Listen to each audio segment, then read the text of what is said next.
네, 5월 21일 디모데전서 5장 17절 18절 말씀을 가지고 말씀으로 수고하는 자들이라는 제목으로 함께 은혜를 나누도록 하겠습니다. 우리 인생 가운데는 많은 만남이 있습니다. 그 중에 가장 중요한 것은 하나님을 만나는 것입니다.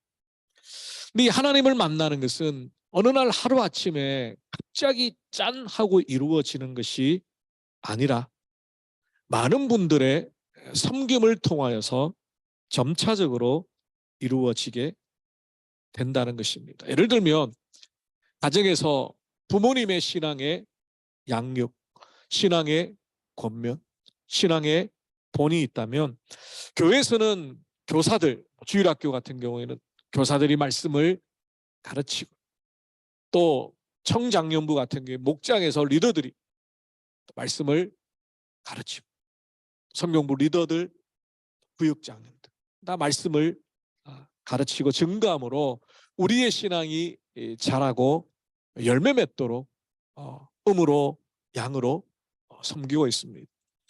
여러분 잘 아시는 것처럼 미국의 팀 켈러 목사님이 71세의 나이로 이제 하나님의 부르심을 받았습니다. 팀 켈러 목사님 같은 경우는 많은 목회자와 신학자들의 스승이기도 합니다. 저도 그분의 책을 읽고 또 그분의 목회의 방향과 또 어떻게 복음을 잘 증거할 것인가. 근데 그런 내용들의 책들을 통해서 배우기도 하고 본을 삼기도 합니다. 그러므로 우리에게는 참 많은 스승들이 있습니다. 아마 여러분이 오늘 이 자리에 있기까지 주일학교 교사들도 있었을 것이고 청년부 때에, 학생부 때에, 대학부 때에 여러분을 섬겨주셨던 믿음의 사람들도 있습니다. 그분들을 통하여 여러분들이 배우고 또 지금 신앙의 자리에까지 있게 되었습니다. 오늘 스승의 주일을 맞이해서 우리 교회 안에 있는 교육자들뿐만 아니라 평신도 사역자들, 하나님의 말씀을 가르치고 증거하는 그리고 한 영혼을 붙들고 씨름하는 그들이 우리에게 있음을 감사하며 축복하며 오늘 예배를 드리기를 원합니다. 특별히 바울 사도가 권면했던 말씀을 통해서 우리 공동체에 있는 말씀을 가르치는 자들을 우리가 어떻게 섬겨야 할 것인가 두 가지 큰 원칙을 함께 나누기를 원합니다. 바울 사도는 영적인 아들 디모데에게 오늘 편지를 쓰고 있습니다. 어쩌면 이제 목회 초년생인 에베소 교회를 섬기고 있는 이 디모데에게 어떻게 교회를 섬길 것인가에 대한 다양한 상황들을 기록합니다. 교회의 직분자를 어떻게 세울 것인지, 이단에 대해서는 어떻게 대처를 해야 될 것인지, 그리고 성도들의 신앙의 성숙을 위하여서 어떻게 권면할 것인지, 어떻게 보면 정말 목양에 필요한 다양한 지침들을 아주 디테일하게 설명해 주고 있는 성경이 디모데 전서라고 할 수 있습니다. 지난주에 시드니에서 대양주 노회가 있었습니다. 그동안 코로나 때문에 줌으로 짧게 모였다가 이번에는 대면으로 함께 모였습니다. 모든 목사님들이나 장로님들이 오신 것은 아니지만 그래도 함께 예배하며 특별히 다음 주에 오실 총회장님께서 또 귀한 말씀과 강의를 해주셨는데요. 그분은 미국에서 이민 목회를 오래 하시다가 또 한국에서 청병을 받아서 한국에서 크게 우리 교단교회에서 사역을 하고 계십니다. 그래서 이민 목회에 대한 여러 가지 사정도 이해하시고 또 한국 목회의 실질적인 그런 섬김의 노하우도 말씀해 주시고 그래서 참 유익한 시간이었고 무엇보다도 목사님들, 선배 목사님들과 대화를 나누면서 어렵고 힘들었던 마음들을 위로받기도 하고 누구에게도 말할 수 없었던 고민이나 또 어떻게 섬겨야 될 것인지 코로나 이후에 참 교회가 많이 어려워진 그런 전체적으로 그런 상황에서 어떻게 해야 할 것인지 그런 멘토와 멘티처럼 질문하고 또 고민을 나누고 또 조언을 얻고 이제 그런 시간들이 제게 참 귀하고 필요했던 것 같습니다. 마찬가지로 우리는 홀로 살아갈 수 없습니다. 공동체로 함께 말씀으로 섬기는 자들과 또 말씀으로 양육을 받고 또 여러분들이 또 신앙이 자라서 교사로서 리더로서 구역장으로서 또 섬겨 주셔야 합니다. 그러기 위해서 우리는 말씀을 맡은 자들을 격려하고 위로할 필요가 있습니다. 하나님의 교회의 중심은 하나님의 말씀이 이끌어갑니다. 하나님의 말씀을 전하는 자들이 바로 서 있어야 돼요. 하나님의 말씀을 증거하는 자들이 성령의 충만한 은혜 가운데 있어요. 하나님의 말씀을 맡은 자들이 그 성도들, 그 아이들을, 그 영혼들을 향한 끊임없는 사랑의 은사가 회복되지 않으면 결국 말씀이 있지만 그 말씀으로 그 공동체가 세워져 가기는 어렵습니다.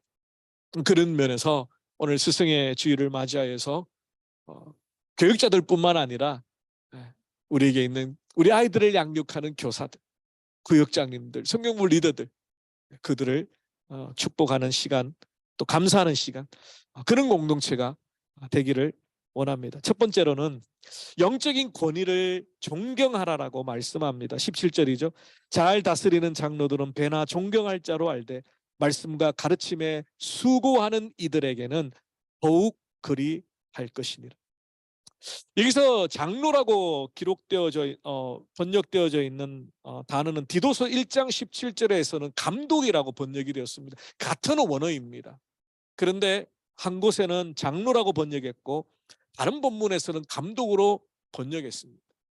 그래서 학자들은 초대교회 당시에 장로나 감독의 역할이 명확하게 구분되어 있지 않았을 것이라고 추측을 합니다. 대개는 감독은 행정적인 일을 수반하는 책임자로서의 입지를 가지고 있다면 장로는 교회 공동체 가운데 어른으로서 그 신앙의 연륜과 신앙의 성숙으로 성도들을 케어하고 권면하고 위로하고 하는 그런 믿음의 어른을 장로라고 지칭했다고 할 수 있습니다. 자, 그런데 말씀을 가르침으로 수고하는 자들을 존경하라고 합니다.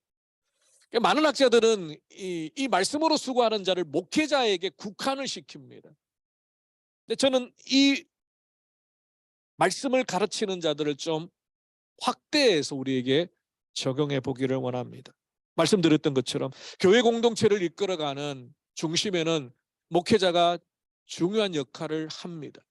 그런데 아울러 목회자 혼자서 모든 말씀의 사역들을 감당할 수가 없습니다. 그런 능력도 안 될 뿐만 아니라 그러한 에너지도 없습니다.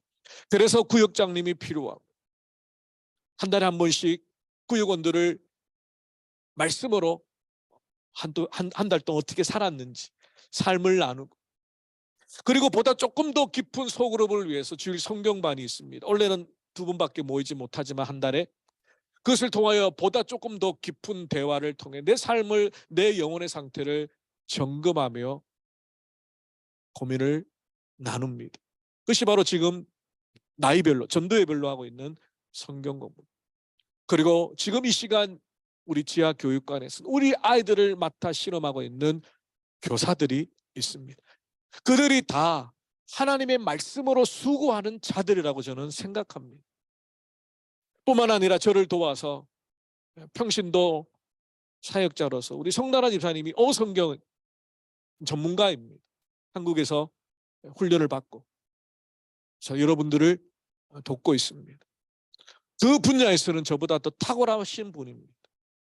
그래서 그 말씀을 가르치도록 제가 위임해 드린 거죠. 그러므로 말씀을 맡은 모든 하다못해 영유아부 유치부 갓난아기에게라도 말씀을 전하는 자들 그들을 오늘 바울은 존경하라 이렇게 말씀하고 있습니다. 이 존경하라는 단어의 해석이 좀 분분합니다. 어떤 분들은 이 단어를 원래 의미가 가치나 가격이라는 단어에서 시작했기 때문에 사례나 보상의 개념으로까지 확대를 하는 학자들도 있습니다. 첫 번째 부류는 존경하라는 것이 단순히 마음으로 존경하라는 게 아니라 물질적인 보상을 해야 된다라고 해석하는 분도 있고요. 물질적인 보상에 포커스가 있는 게 아니라 마음의 존경이 포커스가 있다라고 해석을 하시는 분들도 있습니다. 여기에서 보면 풀타임으로 사역하는 전임 사역자나 또 여러 가지 사정상 파트로 사역하시는 전도사님들, 그분들은 교회에서 사례를 받습니다. 그것은 세상의 다른 일에 집중하기보다 교회에 말씀을 가르치고 기도하고 성도들을 돌보는 사역에 더 집중할 수 있도록 교회에서 사례를 주시는 거죠. 보상을 해 주시는 거죠. 근데 교사들이나 구역장님이나 성경부 리더들은 그렇지 않습니다. 교회에서 특별한 사례를 받지 않고 정말 자원하는 마음으로 기꺼이 자신의 시간과 열정과 마음을 드리고 있습니다. 그러므로 제가 생각할 때는 이 단어의 해석, 물질적인 보상을 포함한 존경이냐 아니냐에 포커스가 있는 게 아니라 그 마음의 중심에 있다고 생각합니다. 존경이 무엇입니까? 말씀을 가르치는 자들을 귀히 여기는 것. 말씀을 맡은 자들이 정말 온전한 하나님의 말씀을 증거할 수 있도록 기도해 주는 것. 그것이 바로 어떤 물질적인 보상보다 더 중요한 존경이 아닐까 생각합니다. 여러분의 구역장님들을 위해서 기도하시기. 구역장이기 때문에, 리더이기 때문에, 교사이기 때문에 당연히 해야 된다라고 생각하지 마시고 그들의 수고와 그들의 섬김이 있었기 때문에 나의 신앙이 든든한 울타리 안에 있게 되었음을 감사함, 존경하는 마음을 가지시기를 바랍니다. 진심의 감사가 필요합니다. 우리 아이들을 돌보고 있는 교사들에게 그것을 통하여서 우리 아이들이 잘하고 있지 않습니까? 아들레이드에 있었던 일입니다. 교회 놀이터를 새로 좀 리모델링도 하고 아이들이 좀 놀 수 있는 그런 공간을 좀 만들자고 건의가 들어왔습니다. 젊은 이제 가정의 자녀들이. 근데 그것을 정책을 결정하시는 이제 당회나 어른들 같은 지금 당장 피부에 와닿지를 않으니까 그것을 꼭 그렇게까지 해야 되는가 그런 의견들이 있었던 모양입니다. 그런데 얼마 있다가 놀이터가 새로 바뀌고 업그레이드가 됩니다. 장로님 중에 손주가 났습니다. 이제까지는 피부로 안 알았던 거예요. 근데 내 손주가 거기서 놀이터에 뛰어놀 것을 생각하니까 이게 피부로 확 와닿는 거죠. 제가 무슨 말씀을 드리냐면 주일학교 아이들 지금 내 자녀들은 하이스쿨 또 대학생 청년이니까 당장 나와 상관없는 것처럼 보일 수 있지만 여러분의 손주가 주일학교에 갑니다. 지금부터 기도하시고 지금부터 수고하시는 교사들을 위로하시고 격려하시고 장차 태어날 내 손주의 신앙을 책임질 교사들이다. 그렇게 생각하시면 마음이 달라집니다. 내 자녀를, 내 손주를 믿음으로 양육하고 그들에게 선한 영향을 끼칠 교사들이 믿음으로 든든히 쓰고 기쁨으로 섬기고 성령에 충만해야 되는데 그렇지 않으면 그 모든 것들이 결국 다 내게 돌아온다는 것을 우리는 기억해야 합니다. 그래서 말씀을 가르치는 자들, 말씀으로 섬기는 자들, 말씀으로 수고하는 자들을 진심으로 존경할 때 그들이 힘을 얻고 은혜를 더 받아 주어진 사명을 더 감당할 것입니다. 두 번째는 구체적으로 수고에 대한 보상을 말씀하고 있죠. 18절입니다. 성경에 일렀으되 곡식을 밟아 떠는 소의 입에 망을 씌우지 말라 하였고 또 일꾼이 그 삭을 받는 것은 마땅하다 하였느니라. 17절 18절이 이제 연결이 좀 되는데요. 이때 성경이라는 인용은 신명기 25장 4절에 나오는 말씀을 바울이 인용합니다. 바울이 이 말씀을 여러 번 인용을 합니다. 바울 서신서에서. 당시 이스라엘 백성들의 타작의 방법은 타작마당에 곡식을 널어놓고 소를 이렇게 소 뒤에다가 타작의 기구를 달아놓고 왔다 갔다 하게 만듭니다. 그러면서 타작을 했습니다. 근데 그 입에다가 망을 씌우지 말라는 거예요. 소가 열심히 타작을 할 때에 망을 씌우지 않아서 배가 고프면 그 주소하는 곡식의 나다를 먹을 수 있도록 입을 씌우지 말라는 겁니다. 그리고 정당한 삭을 주라는 것. 하나님께서 추수하는 소조차도 배려하고 있는데 하물며 주의 말씀을 맡은 자들을 우리가 어떻게 섬길 것인가. 실질적으로 평신도 사역자들, 우리 구역장님들 수고하시고 리더스 분들, 또 우리 성단원 집사님, 또 교사들, 우리가 특별한 사례를 할 수 있는 그런 상황은 아닙니다. 기껏해야 연말에 구역장님들 바울에서 짜장면 한 그릇, 또 늘 짜장면 먹으면 또 질리니까 그 옆에 있는 망고추리, 그렇게 식사 한 끼 대접하는 것. 사실 오늘 이제 예배를 마치고 교육부에서 원래 처음으로 전체 교사들의 대접을 하게 됩니다. 그동안 교사로 왜 헌신하지 않느냐, 교사로 헌신하라고 권면만 했지 공동체가 그 수고하는 그들을 축복하고 또 위로하는 시간들은 많이 부족했지 않았나. 그래서 오늘 특별히 한 끼 식사지만 그것으로 큰 위로가 될지는 모르겠지만 우리 교사들 함께 식탁의 교제를 나누려고 합니다. 제가 한국교회에서 섬길 때에 교육위원을 맡아서 섬기는 가운데 20년 전에도 똑같은 상황이었습니다.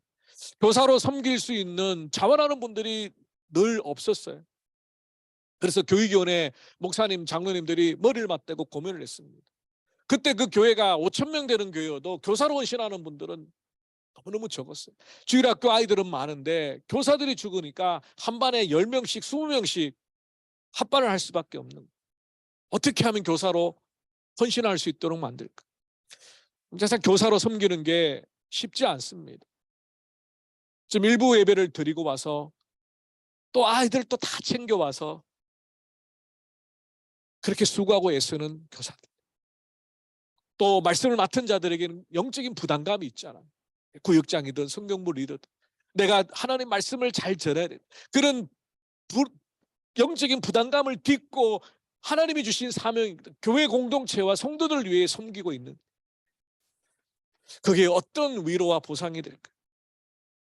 그때 교육위원회에서 아이디어를 낸 게 뭐냐면, 이제 교회가 그때는 크다 보니까 사업하시는 분들이 많았습니다. 그래서 가게 하시는 분도 많았고 여러 가지 사업장. 그분들에게 광고를 했습니다. 안내를 했습니다. 우리 교회 교사들이 가면 연예인 DC처럼 10% DC 해주십시오. 혹시 우리 교회 성도님들 가운데 그런 사업장이 있거나 또 그런 일을 하실 수 있는 업체가 있으시다면 우리 교회 교사들, 구역장님들, 성경부 리더들에게 제자교회 DC 어떨까요? 그게 큰 위로가 될지는 모르겠지만 우리 교회 공동체가 당신들의 수고와 섬김을 기억하고 있다라는 인정과 격려가 되기 때문입니다. 그냥 아이들만 맡겨놓고 나 몰라가 아니에요. 그래서 작년부터는 저희 시연이한테 선생님한테 편지 써라 그랬습니다.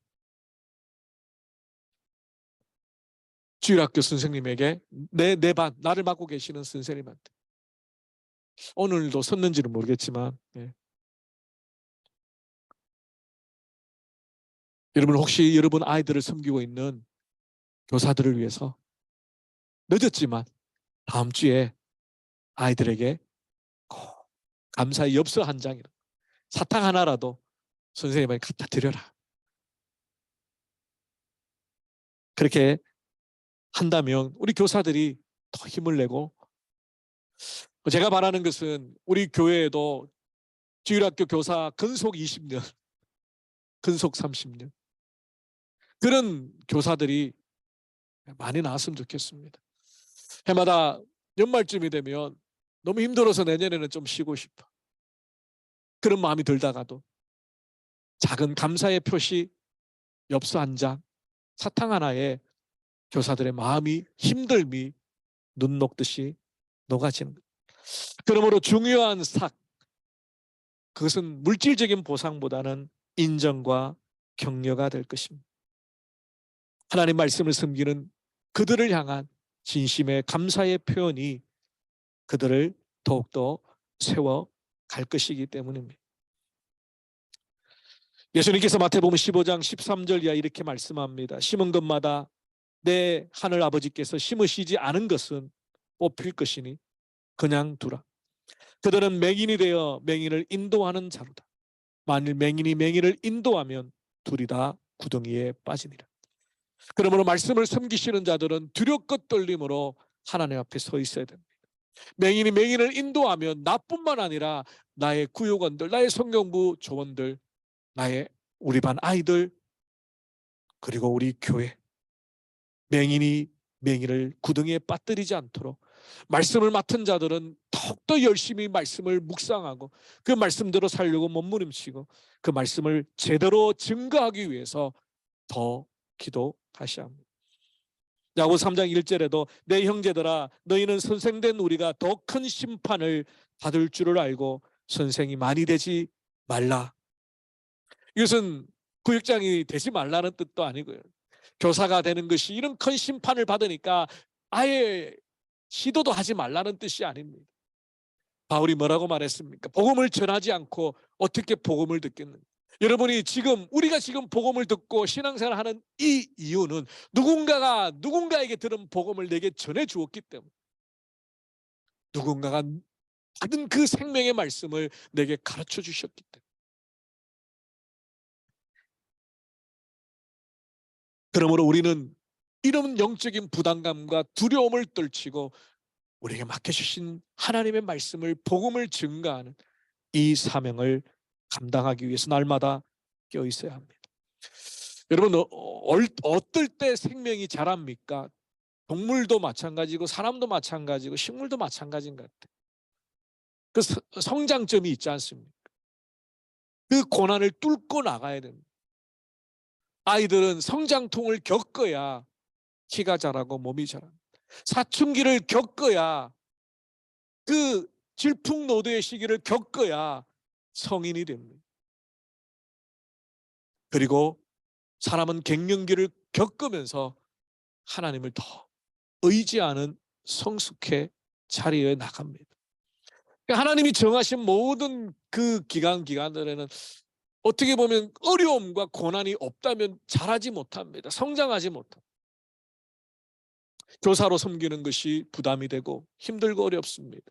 구역장으로 섬기는 것, 성경부 리더로 섬기는 것 역시 부담스럽습니다. 나 혼자 그냥 신앙생활하고 주일만 예배를 지키는 것보다는 훨씬 더 부담스럽습니다. 그런데 거기에는 하나님의 은혜가 있습니다. 그 부담이 주는 은혜가 있습니다. 내가 감당할 수 없기 때문에, 내 지식으로 할 수 없기 때문에, 그래서 더 기도하게 돼. 더 하나님 붙들게 되고, 더 말씀을 읽게 되고, 더 성경을 가까이 하게 됩니다. 어쩌면 완벽해서 목회자를 하거나 완벽해서 교사를 하거나 완전해서 구역장을 하는 게 아니에요. 하나님 말씀대로 약하기 때문에 약한 절들록 사용하시기 위해서 우리같이 부족한 자들을 세우시는, 영적 부담감을 떨쳐버리고 하나님이 주시는 그 위로와 소망과 은혜로 많은 말씀에 수고한 자들이 우리 교회 가운데 넘치기를 바랍니다. 말씀을 정리하겠습니다. 사랑하는 성도 여러분, 바울이 이 곡식 밟아 떠는 소에 대한 말씀을 다른 구절에서 이렇게 합니다. 고린도전서 9장 9절 이하이죠. 모세의 율법에 곡식을 밟아 떠는 소에게 망을 씌우지 말라 기록하였으니 하나님께서 어찌 소들을 위하여 염려하심이냐, 오로지 우리를 위하여 말씀하심이 아니냐. 과연 우리를 위하여 기록된 것이 이것이니 밭 가는 자의 소망을 가지고 갈며 곡식 떠는 자는 함께 얻을 소망을 가지고 떠는 것이라. 바로 이 구절에서 이 망을 씌우지 말라고 한 것을 갖다가 다르게 해석합니다. 바로 소망으로 해석합니다. 하나님의 일을 감당하는, 말씀을 가르치는 그들이 다른 어떤 대가나 보상이나 칭찬이나 인정이 보다 더 중요한 것은 그 사명을 끝까지 완수하게 만드는 유일한 한 가지 비결은 소망이라는 겁니다. 소망. 내가 전한 이 말씀이, 내가 선포한 이 말씀이, 내가 함께 나누었던 그 말씀이 공중에 흩어지는 게 아니라 하나님의 생명의 말씀이 되어서 우리 아이들에게, 우리 조원들에게, 우리 구역원들에게 그 말씀이 박혀서 말씀의 열매를 맺힐 소망. 시골에 가면요, 어렸을 때 할머니가 쑥 들어오셔가지고 이불을, 아랫목을 이렇게 들쳐요. 깜짝 놀라 깹니다. 콩나물 시루에 물을 붓고 계시는 거예요. 물을 주룩주룩 붓습니다. 물이 다 빠집니다. 그냥 화분에나 꽃에 물을 주는 것은 그 흙에 다 물들어 있어서 이렇게 영양분이 공급하듯이 물을 흡수하지만 콩나물 물은 그냥 다 빠져요. 그게 잘할까 싶은데 일주일 뒤에 열어보면 콩나물이 싹 올라 있습니다. 말씀 맡은 자들에게 필요한 것은 바로 이 소망입니다. 이 소망이 위로이기도 하고요, 상급이기도 하고. 하나님의 말씀은 절대로 흩어지지 않습니다. 하나님의 말씀은 반드시 열매 맺습니다. 콩나물의 시루에 물이 흘러가서 사라지는 것처럼 보여요. 말씀의 능력은 영원하다라고 말씀. 그래서 말씀을 가르치는 자가 낙심하지 말 것은, 말씀을 증거하는 교사가 실망하지 말 것은 이 소망을 가지고 이 말씀의 열매를 기대하며 나아갈 때